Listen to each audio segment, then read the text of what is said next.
Whoa, it's the Illusion reporting from somewhere on Spaceship Earth. Heading off to the job here at 6:30 in the morning. Beautiful February morning here in Los Angeles, California. Sun's coming up. We're coming up. Everything's coming up. Coming on up into the big leagues. Anyway, I thought I would chime in here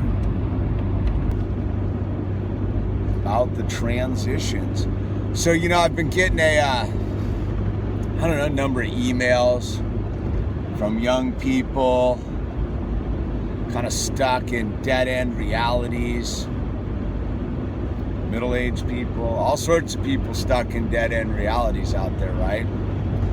So I was at work yesterday, and I was sitting in on a group session about trust. Then I did another group that was all like yoga and stuff, and I was sitting there,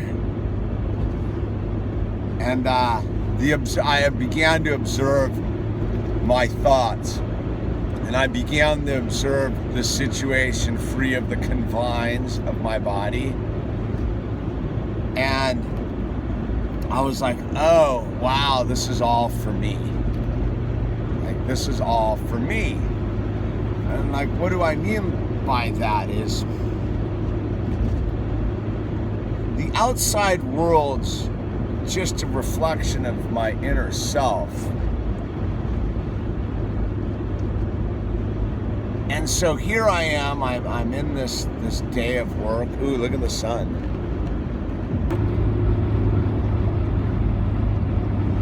Ooh, that's some sunrise action right there, people.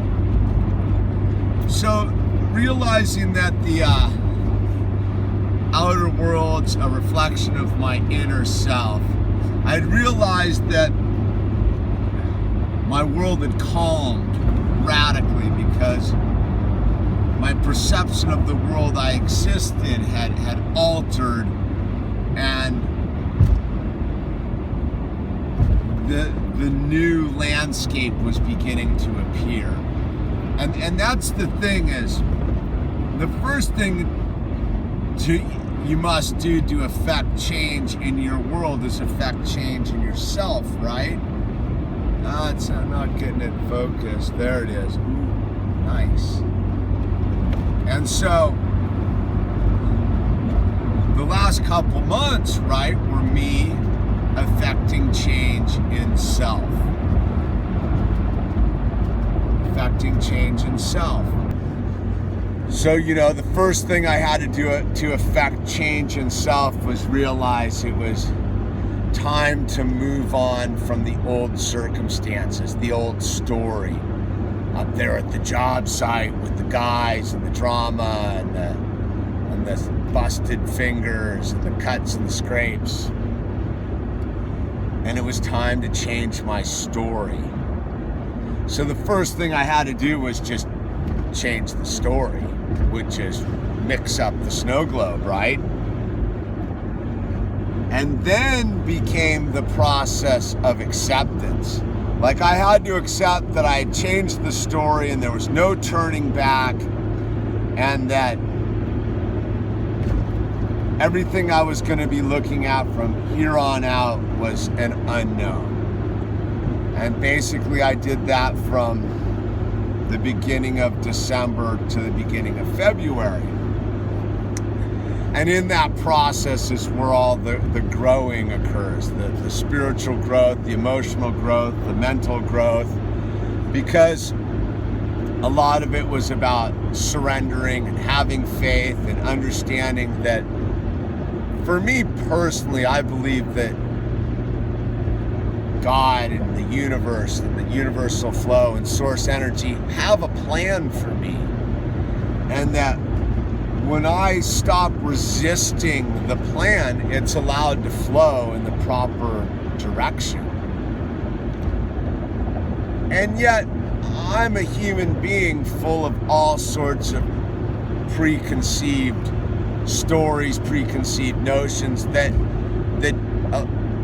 don't allow me to totally commit and go with the flow. I constantly grip the world and fight it.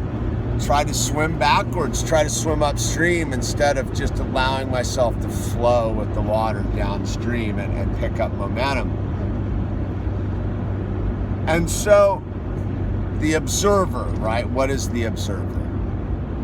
Our mind talks to us all day long. Just talks. And if you can get to the point where you can sit and listen to your mind and be like, wow, there's a lot of dialogue going on up in here. And if you can do that, you can ask the next question. Who is observing this dialogue? Who is the one sitting there listening to all of this dialogue? That would be the true you, the true spiritual being, the observer of your thoughts.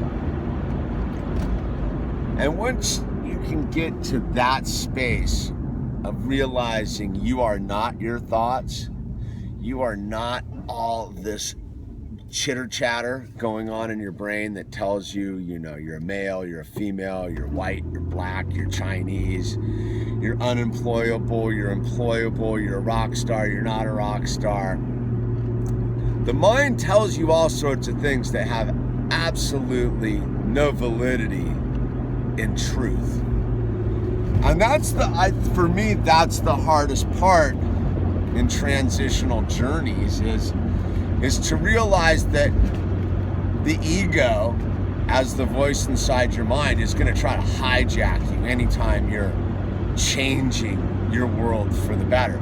See, the ego and the voice inside your mind likes you to be a slave to it. It likes you to be caught in it. It likes you to stop your spiritual growth, your emotional growth. So it does anything in its power to keep you in the box. It wants you in the box because in the box, the small box of perception, the ego runs the show. But once you kick through the box and get to your true spiritual self, your true path, you're just gonna walk in front of a car jamming down the highway. People aren't very smart. So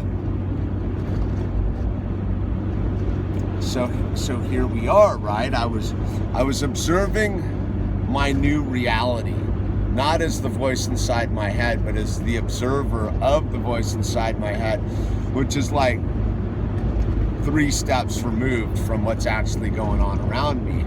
And I was marveling that how my world is calmed. That my new reality is much calmer than my old reality. Much more serene, if you will. But in order to get to that serenity, man, I had to light myself on fire, metaphorically speaking. Don't light yourself on fire, literally.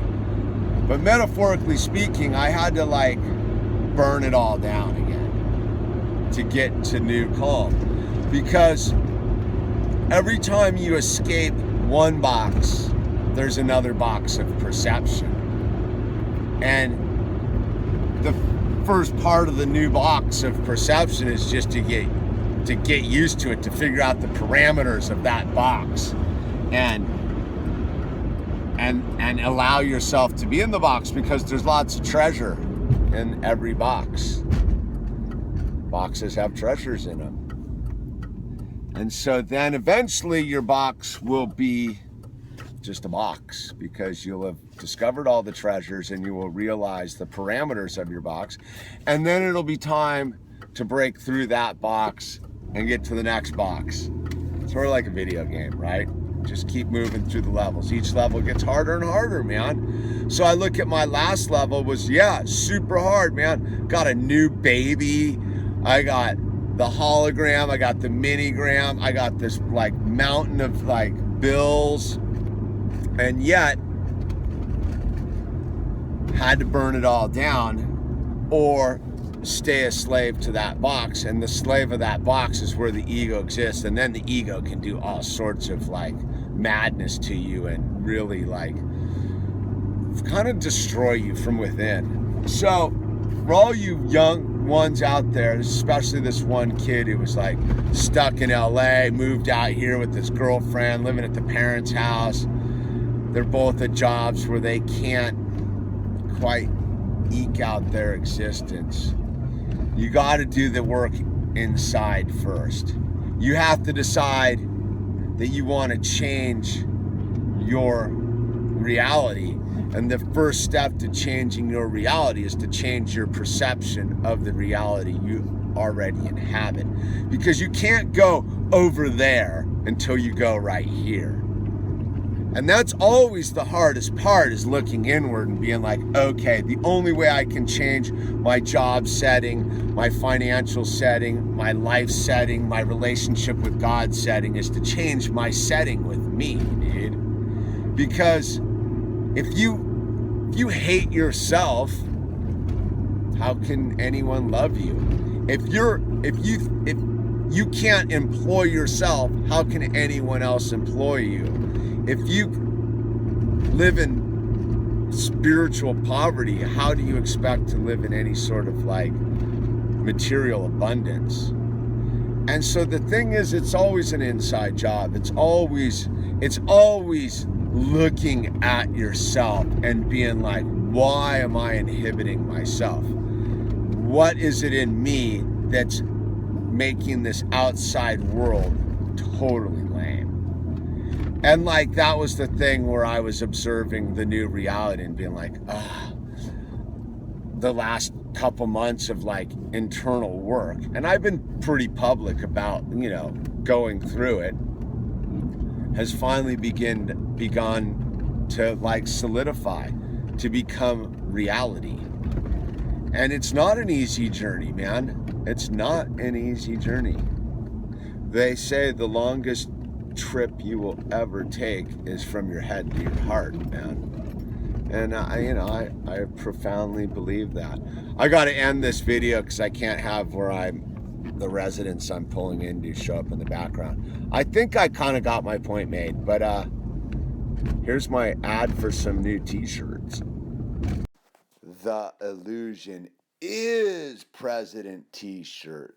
The Illusion is President t-shirt. Now it's time for the cheap commercialism part of my videos. We have the Illusion stickers. Look at that, don't buy into the status quo. We have those in large. We have those in small. We have the don't buy into the status quo t-shirt in gray. And what other color we got, Max? And we also have the bowl cut maintenance in gray, blue, black. Do we have it in red? We got it in red. And this is what red looks like. Yeah, man, look at that. And the Universe Will Provide shirt. Yeah, a little homage to Bill Murray via me, huh? Yeah, we like that in red. We got that in gray. I think we got some pink bowl cut maintenance ones coming. Yeah, for the ladies, yeah. And then the red bowl cut maintenance. So look, that's the end of the commercial ad here. The links are down below. Order a t-shirt. Max, come here. This is my partner in crime. He's getting married. So let's buy some t-shirts. Let's keep the wheels rolling here, people. Thanks for your support. Thanks for your love. Send any pictures you got wearing your t-shirt, man. We get super fired up on that. Thank you.